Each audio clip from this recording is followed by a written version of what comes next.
Hi friends, welcome to judicial affair. आज की हम इस वीडियो में डिस्कस करेंगे आर वर्सेस बेडिंगफील्ड के केस को।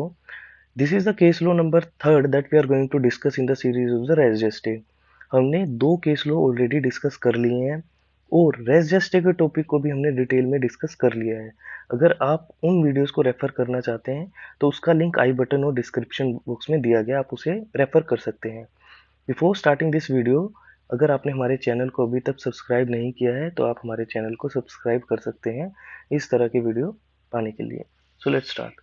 देखिए, जो आर वर्सेस बेडिंगफील्ड का केस है उसको डिस्कस करने से पहले हमें इलस्ट्रेशन ए, जो कि section 6 of Indian evidence act में डिफाइंड है, उसे डिस्कस करना बहुत जरूरी है। क्यों? क्योंकि इसी इलस्ट्रेशन में कहा गया है कि अगर कोई भी स्टेटमेंट कोई बायस्टैंडर, कोई एक्यूज, कोई विक्टिम अगर देता है तो उसे रेलेवेंट माना जाएगा। लेकिन उसकी कुछ कंडीशंस हैं जो हमने रेस जेस्टे की वीडियो में डिस्कस करी थी।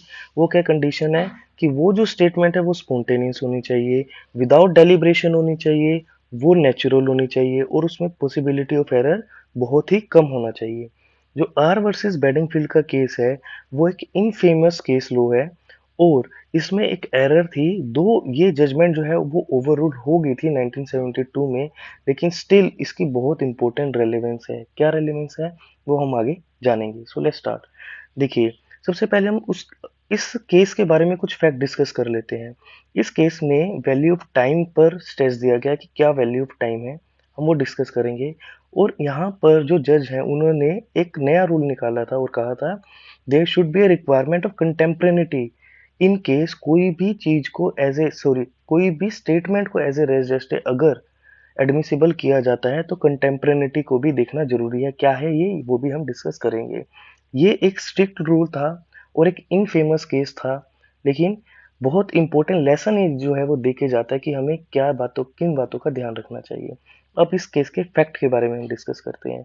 इस केस के फैक्ट क्या थे कि एक वुमेन थी, कट थ्रोट में वो सडनली एक रूम से बाहर आती है और वो कहती है अपनी आंट को इन द गैप ऑफ 1 और 2 मिनट कि oh dear aunt, see what Paddingfield has done to me. Ideally जो हमने रेस जेस्टे की वीडियोस डिस्कस की हैं तो ये सेम ट्रांजैक्शन का ही पार्ट है, लेकिन इसमें एक डिफरेंस है कि जो पहले हमने केस लॉ डिस्कस किए थे उसमें क्या था कि क्राइम अभी चल रहा था। जो एफआईआर का केस हमने देखा था उसमें क्या कहा था, जो सवलदास वर्सेस स्टेट ऑफ बिहार देखा था, उसमें क्राइम अभी घटित हो रहा था। इन बिटवीन जो है, जो नेबरहुड वाले हैं वो एफआईआर लॉन्च करवा देते हैं, फिर पुलिस आती है तो पुलिस को पता चलता है कि उसकी मौत हो गई है। उसमें क्या हुआ कि ट्रांजैक्शन चल रही है। अब इस केस में क्या हुआ है, जो क्राइम है वो कमिट हो गया है, यानी कि उसने उसको मार दिया है, उसने ऑफेंस कमिट कर दिया है और उसके बाद जो है वो जो लेडी है बाहर आती है और वो कहती है कि oh dear aunt, see what the Baddingfield has done to me. इसमें जस्ट यही एक डिफरेंस है। लेकिन जो जज लेकिन जो जजमेंट आई थी उसमें ये कहा गया था, उसमें हेल्ड किया गया था ये कि that statement was not admissible. क्यों एडमिसिबल नहीं की गई थी? क्योंकि जज का ये कहना था कि ये जो स्टेटमेंट है ये तब दी गई थी जब जो when it was all over, यानी कि जब सब कुछ हो गया था उसके बाद जो है ये स्टेटमेंट दी गई थी। अगर इन बिटवीन द क्राइम ये दी जाती तो ये स्टेटमेंट रेलेवेंट मानी जाती एज पर जो उन जज की इंटरप्रिटेशन थी। उन्होंने कहा कि they should be a requirement of contemporaneity, मतलब कि जब क्राइम हो रहा है तभी जो है उस स्टेटमेंट का दिया जाना जरूरी है। एक स्ट्रिक्ट रूल जो है उन्होंने ऐड कर दिया था। और अब जो जिन्हें लॉ की ज्यादा नॉलेज होगी वो कहेंगे कि इसे तो एज ए डाइंग डिक्लेरेशन भी एडमिसिबल किया जाना चाहिए, लेकिन वहां पर एक्चुअली ये केस है इंग्लैंड का। और इंग्लैंड और इंडिया के केस में जो डाइंग डिक्लेरेशन है उसमें एक छोटा सा डिफरेंस है। क्या डिफरेंस है कि अगर इंग्लैंड में देर वहां पे पॉसिबिलिटी होनी बहुत जरूरी है कि there should be a extreme possibility कि वो पर्सन जो है वो मरने वाला है और उस पर्सन को पता होना चाहिए, तब अगर वो डाइंग डिक्लेरेशन देता है। सिर्फ उन्हीं सिनेरियो में वो डाइंग डिक्लेरेशन जो है वो एडमिसिबल होती है।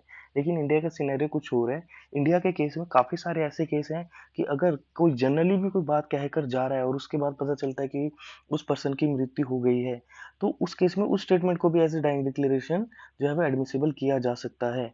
तो ये एक डिफरेंस है जो इंडिया की डाइंग डिक्लेरेशन और उसको हम सेपरेटली डिस्कस करेंगे इन अदर वीडियोस। लेकिन आप मोटा मोटा ये जान लीजिए कि स्टेटमेंट को रेस जस्टिस के अंडर भी एडमिसिबल नहीं किया गया और इस स्टेटमेंट को एज ए डाइंग डिक्लेरेशन भी डिक्लेयर नहीं किया गया। और एक नया रूल लेके आए वो, the requirement of contemporaneity should be there. वो जो स्टेटमेंट है वो उसी दौरान क्राइम कमिट करते हुए ही वो देनी चाहिए, ये रूल एक नया निकल कर आया।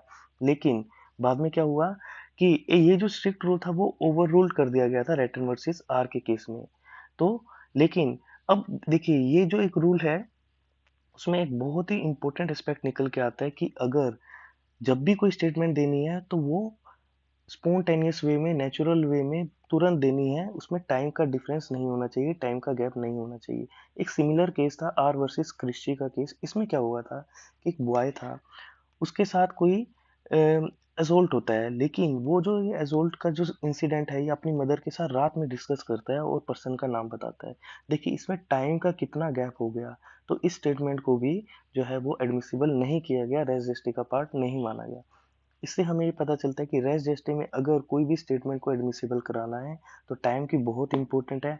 अगर वो कंटेम्प्ररी है तो उसकी रेलेवेंस और बढ़ जाती है। लेकिन ये जो रिक्वायरमेंट है ये अभी के लिए नहीं है, लेकिन ये रूल निकाला गया था। आई होप आपको जितने भी इंपॉर्टेंट फैक्ट थे इस केस के रिलेटेड वो समझ में आए होंगे। और इस वीडियो में इतना ही है। Thanks for watching this video and जय हिंद।